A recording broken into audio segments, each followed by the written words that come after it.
Marfrig, potenciando su liderazgo en el desarrollo de la cadena de ganados y carnes, con sus plantas en San Jorge y Villa Mercedes, presenta al licenciado Ignacio Iriarte.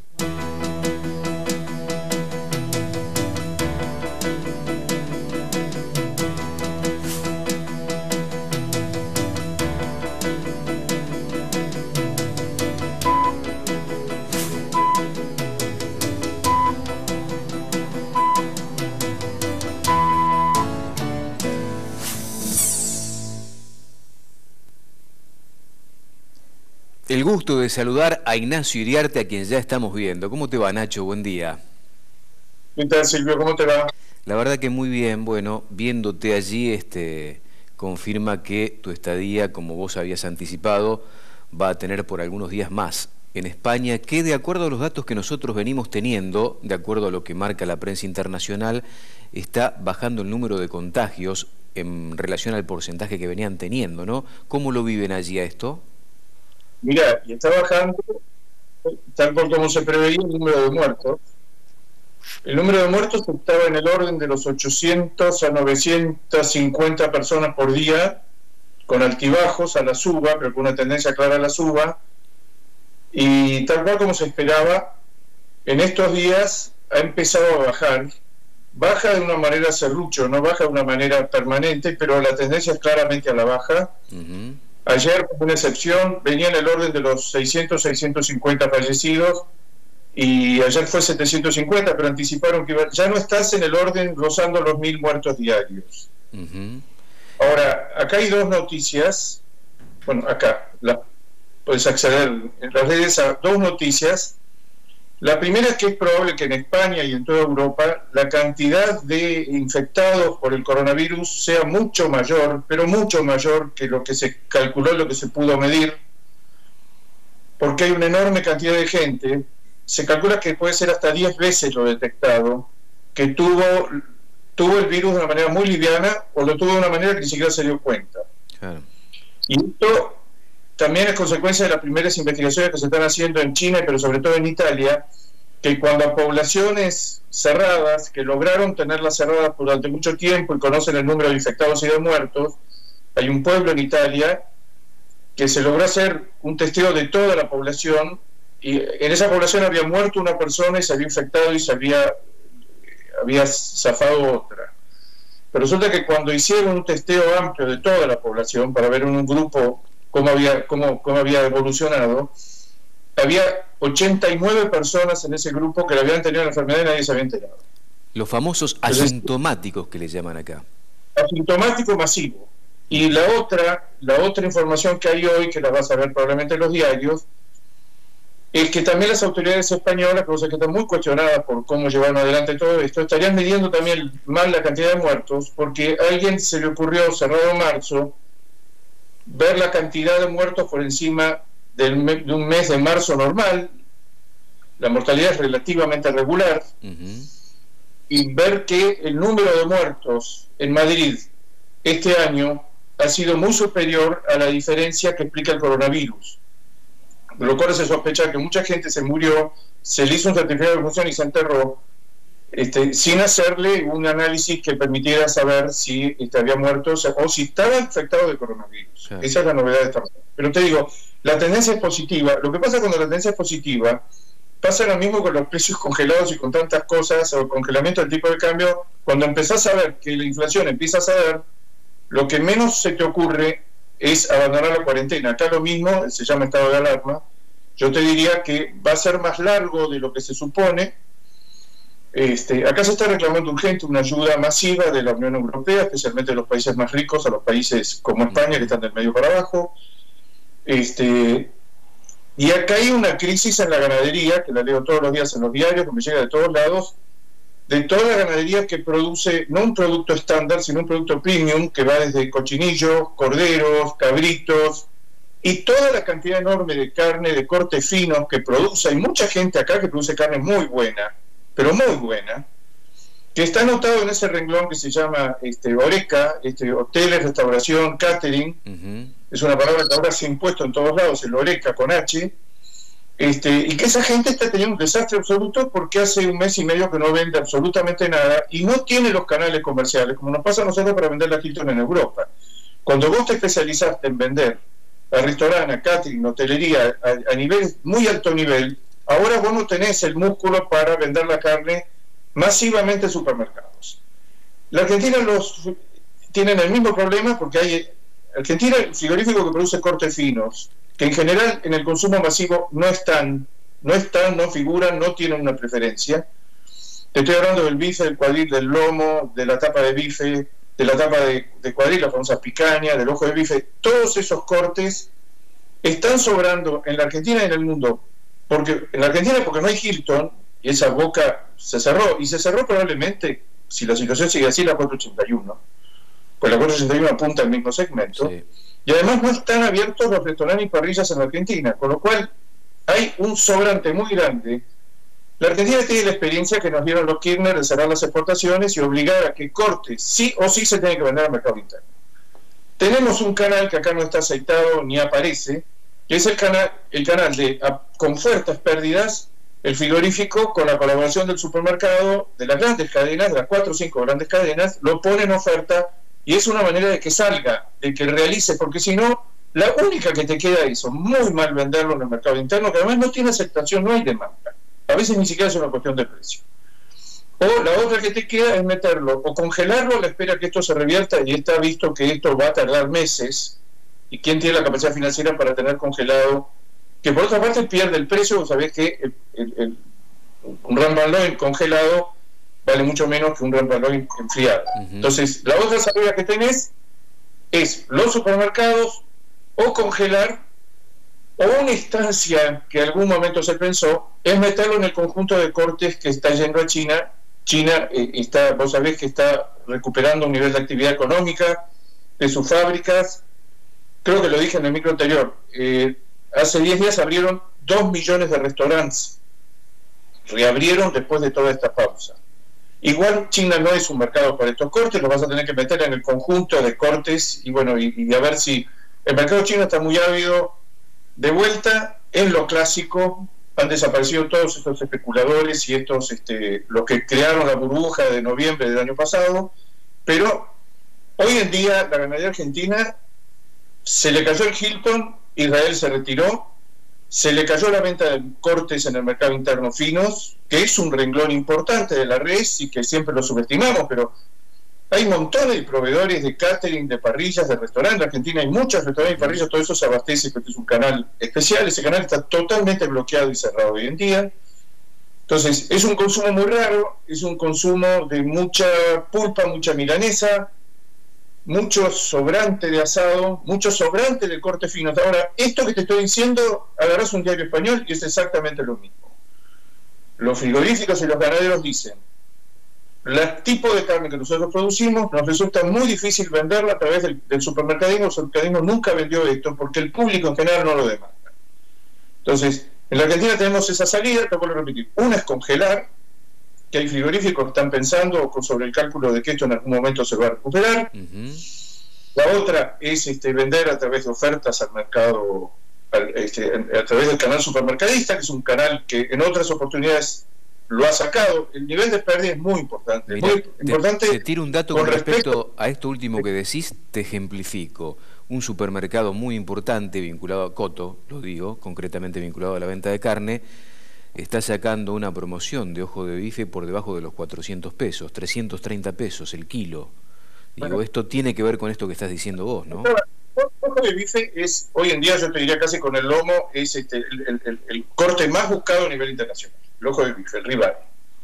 En la Argentina no tenemos un entrenamiento para comerlo, es un corte extraordinario. Un corte que es la continuación del longuísimos y un bigote, una pestañita que está arriba, que los franceses dicen que es el corte más exquisito y más tierno de la res, que es el espinali. Bueno, ese corte que es espectacular, que está en las parrillas de Recoleta, de Puerto Madero, de las que quedan de la costanera y demás, es un corte internacional, es el corte premium, el más preciado junto con el lomo, y sin embargo en la Argentina da a venderlo, lo miran y dicen, ¿qué es esto? Entonces, yo te diría, es un momento muy raro. los estudios que se han hecho acá en Europa y en China es que la gente confinada en su casa come más, pero come más de lo que habitualmente come. Si come milanesa, come más milanesa. La Argentina tenemos un problema, que tenemos una parte muy importante de la red, que es el parrillero, pero especialmente el asado de costilla, que es un consumo social. El consumo en clubes, en reuniones de fin de semana, de la familia, todo eso se terminó. Nadie es un asado solo en el fondo de la casa para uno solo. Y en el circuito han empezado a sobrar asados, menor medida matambre y vacío, y están sobrando, te vuelvo a repetir, que son de muy difícil colocación los cortes. Ahora, yo quiero poner énfasis en lo siguiente. La carne, el complejo de la carne vacuna le puso al mercado en el mes de marzo, un mes tan extraordinariamente crítico, encima cortado por la protesta agropecuaria, por cómo cayeron los feriados, por las lluvias y demás, le puso 5% más de carne que el año pasado, que ya había aumentado con respecto. Es un marzo extraordinario desde el punto de vista de la oferta de carne. Y en cuanto a precios, Silvio, de lo que le queda a los productores, a los ganaderos, que somos tomadores de precios, no para presentarnos como víctimas ni como las estrellas del tema, pero los precios que se están pagando por la hacienda, hoy vos revisás lo que se pagó ayer, que son los valores que yo tengo acá, con respecto a noviembre o diciembre pasado, y hay un repunte, hay una mejora muy moderada del 6-8% en el novillito, hay una mejora mucho más moderada del novillo, está bajo el novillo pesado, está bajo la vaca gorda, está bajo la vaca conserva, o están en los mismos valores que hace 4 meses atrás. O sea, no hay una disparada de precios a nivel del productor y hay un volumen extraordinario para abastecer al mercado que nos falte. Hay cosas que no controlamos en la distribución y sobre todo en la venta minorista de carne. Veo que el aprovisionamiento de carne está mucho mejor que en Europa, que en Estados Unidos, donde han empezado a aparecer el fantasma del coronavirus en las fábricas. Sí. Donde de repente, esto es muy fuerte en Estados Unidos, ya está llegando a Uruguay, está llegando a Brasil, plantas que están cerradas porque entre el personal se detectaron casos de coronavirus. Acá se están tomando muchas medidas preventivas ya hace varios días, ya hace varias semanas, diría. Hoy saca un protocolo para su personal muy exhaustivo, Cadif, una de las cámaras frigoríficas, para su personal atendiendo esta problemática, y me parece recibiendo un poco la preocupación de los trabajadores de la industria de la carne. Ayer charlábamos con ellos sobre este aspecto tan sensible, sobre todo por la cantidad de trabajadores que hay en una planta frigorífica, ¿no? En una planta despostada. La distancia corta en que trabajan y la temperatura ambiente, bueno, muchos motivos para... Bueno, lo que yo veo en la Argentina es que hay una colaboración más evidente de los trabajadores con respecto a solucionar este problema, y no como ha sucedido en Uruguay, en alguna rama de la industria, en algunos de los sindicatos, y en Brasil y en Estados Unidos. El sindicato dice: en estas condiciones no trabajamos más, y si no hay provisión de carne no hay problema. Acá yo veo una colaboración muy clara de los sindicatos de la carne, tomando todas las precauciones que se pueden tomar, mandando a su casa al personal de más de determinada edad, haciendo un examen exhaustivo, o todo lo exhaustivo que podés, plantas que trabajan 400, 500, 600 personas. Bueno, tenemos la máquina de fainar, que veo toda la industria de fainar, que en otros países es lo que está fallando hoy. Por eso puede haber una caída muy fuerte del precio del ganado, porque no tenés a quién vendérselo, y puede haber desabastecimiento en los supermercados y carnicerías. Muchos países en este momento se están planteando, por supuesto ya es tarde y no tiene es para quejarse nada más, la importancia extraordinaria que tienen las carnicerías en un momento como este, que si vos dependieras solamente de los supermercados, en una emergencia como esta sería muy difícil sacar estos volúmenes en los precios y en las cantidades con que se está cumpliendo. El beneficio de la atomización en todo sentido. Ignacio, quiero marcar un aspecto que tiene que ver primero con tu laburo, porque nosotros venimos leyendo desde hace años Informe Ganadero en papel, y por obvias razones la última edición fue digital, y allí hiciste una nota con Carlos Riusech muy interesante, que hoy levanta el portal Valor Carne, y que por supuesto les da el beneficio, les da la derecha a ustedes Muy interesante la nota, que me parece que es anticipatoria de lo que hoy produce como noticia el Foro de la Carne de Mercosur, que está alertando sobre lo que está pasando con el comportamiento de algunos importadores de carne europeos, ¿no? Eso ya en parte lo había adelantado Carlos Rifrech en la entrevista. Los europeos, en una proporción pequeña, no los tradicionales, están con un problema gravísimo, que todo lo que les está entrando de Hilton en el 481, si es enfriado se les va venciendo, no hay un mercado para eso. También en Europa tenés dos mercados para la Hilton, uno que es mayoritario, que es la carne que va a restauración, a parrillas, a restaurantes, hay todo un complejo armado sobre la base de la carne argentina o sudamericana, pues también interviene la uruguaya, y si no, venderlo a través de los supermercados. Hay gente que manda cortes que se terminan vendiendo. Yo he visto acá en España, en más de un supermercado, cortes, pero no es la mayoría es a través de parrillas y de restaurantes. Lo que está pidiendo Sudamérica, lo que está pidiendo Mercosur, que es el proveedor más potente encabezado por Argentina, es que lo que quede de este año se pueda acreditar y se pueda utilizar como cuota para el año que viene, suponiendo, como suponemos todos, que esto en 2 meses, en 3 meses o 4 meses, más antes que temprano se va a ir regularizando, se va regularizando lentamente, no perder ese cupo. Igual Argentina hoy tenía o tiene cumplido el 84% de la cuota. Si el año hubiera sido normal, hubiéramos cumplido por segunda vez consecutiva el 100% de la cuota. Igual, no perder, en este momento, en Europa, el consumidor final no está, el importador está recibiendo toda esa carne que vos ya mandaste, a partir de ahora ya se tiene claro que no se va a mandar, no hay precios.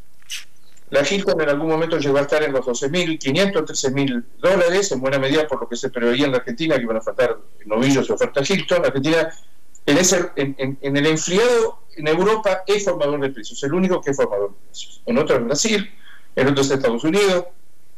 Pero te digo, lo que estamos viendo acá en Europa es que todo eso se paró, que de Sudamérica se le está pidiendo que todo esto se pase la cuota que queda, que va a ser poca. Ahora hay países que están en el 70% de la cuota cumplida, no quieren perder un 30% de cuota porque estos meses son muy malos. Yo creo que Europa va a ser flexible y esto lo va a contemplar. Igual te digo, es muy difícil armar un negocio. Vos sabés que se han retirado los rabinos de Israel. Sí. Hoy no tenemos Israel y no tenemos Hilton en la práctica, con lo cual las circunstancias cambian con una velocidad extraordinaria. Si hace un tiempo se hubiera dicho que la Argentina iba a exportar, y está exportando volúmenes muy importantes. Esta es la noticia de estas últimas horas, que se van conociendo los datos de exportación de Australia, de Brasil y de Uruguay. Y en los tres, Argentina vamos a tener que esperar un mes como en costumbre para saber qué se exportó. Pero yo te anticipo, las 3 ya rebotaron en exportaciones, los 3 ya rebotaron en materia de exportaciones a China. China vuelve a ser el salvador del negocio frigorífico, del negocio de los ganaderos, porque sin China esto sería una verdadera hecatombe, porque sin Hilton, sin Israel, y con un mercado interno, Silvio, que la lógica es que a medida que se acentúe o se prolongue la cuarentena y empezamos a detectar, a hacer lo que llaman los alemanes un control de daños en el consumo interno. El consumo interno, cuando pase todo esto, cuando pase el efecto freezer, ¿cuánta carne se vendió en los últimos 20 o 25 días de gente que era para almacenar por miedo que la cuarentena? Este efecto también se vio en Europa y se vio en Estados Unidos. Levantó el mercado de la carne por el efecto freezer. El pánico que lleva a muchas amas de casa a almacenar carne por lo que vaya a faltar. Ahora, nuestro mercado, con un plus de parrilleros que no se pueden vender, con un plus de cortes que hay que rebajarle mucho el precio, con una faena que es muy alta y vos ya estás viendo que va a ser muy alta en abril. Esta es una tendencia que venía de los meses anteriores y que venía del año pasado. La faena viene creciendo. Argentina está en un proceso de liquidación muy moderada, pero de liquidación, está faenando por arriba de sus posibilidades. Impecable como siempre, Nacho. La verdad que es un placer escucharte como siempre. Te mandamos un abrazo grande desde aquí y si Dios quiere el próximo jueves estaremos comunicándonos para seguir hablando de estos temas que tanto ocupan y preocupan al sector. Te mando un fuerte abrazo. Saludos a María Rosa por ahí. Conseguimos un avión. Estamos en eso, Estamos en eso. El mapa de vuelos que surcan, que pasan por los cielos de toda parte del mundo. Sí. En este momento está totalmente vacío en España, en Francia, salvo Estados Unidos, que siguen como si no pasara nada. Aún se han reducido los aviones y va mucha gente todavía en los aviones. Hay países donde ves un avión o dos aviones en el cielo de ese país, como es el caso que me mandaron ayer mucha gente. Los aviones están todos en el suelo. Sí. Y si esto es así, vamos a tener micro desde San Sebastián durante un buen rato, Silvio. Bueno, a disfrutarlo entonces, en la medida de lo posible, Nacho, ¿no? A relajarse y disfrutarlo. No sabe lo que lo estoy disfrutando. Te mando un fuerte abrazo. Felices Pascuas, porque, bueno, nos vamos a hablar, pero públicamente te lo envío desde aquí el saludo. Cerramos el contacto con Ignacio Iriarte.